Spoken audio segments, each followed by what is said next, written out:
Nhanda is actually a unique language in this region. It's quite different, particularly in sound, from a lot of other languages throughout the Yamatji area. I used to have an auntie who, my dad's sister, used to speak it, and one of my dad's older brothers who used to speak it, a bit of it. And no one in my family can speak it. My dad just knows a few little words. I asked Dad, I said to him one day, I said, how come you can't speak the language? He said, well, we were never ever taught the language, we never ever were taught it.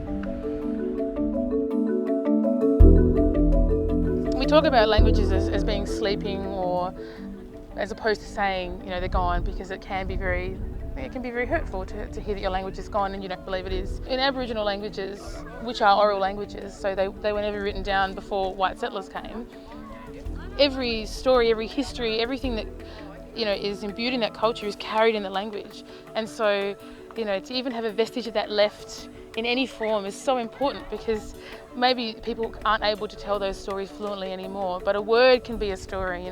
The reason for that word being that word can itself be the story, and if there's even a chance of catching that, that's what we have to work towards.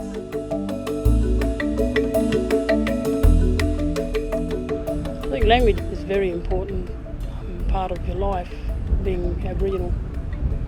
I think sometimes I'd like to be able to speak Nhanda language, and it's good to be able to speak your own language. It's something that we weren't ever taught, and I've always wanted to learn.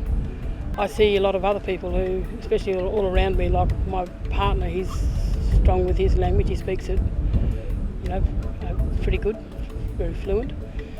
I don't think I'm too old to learn. You're never too old. Because the community still has this knowledge, there are still people who know these words. It's so important that not just me, not just the Language Centre, not just a small group of people engage. It's got to be everybody collectively listening to these languages. It's, if there are these voices that exist in the community, if yet again they remain unspoken, these languages will die. And that, I want to use that strong language, because it won't just be a matter of sleeping, having records where people can revive them, bring them back to use. They'll be gone, because if there's no one to listen to a language, there's no purpose in speaking it.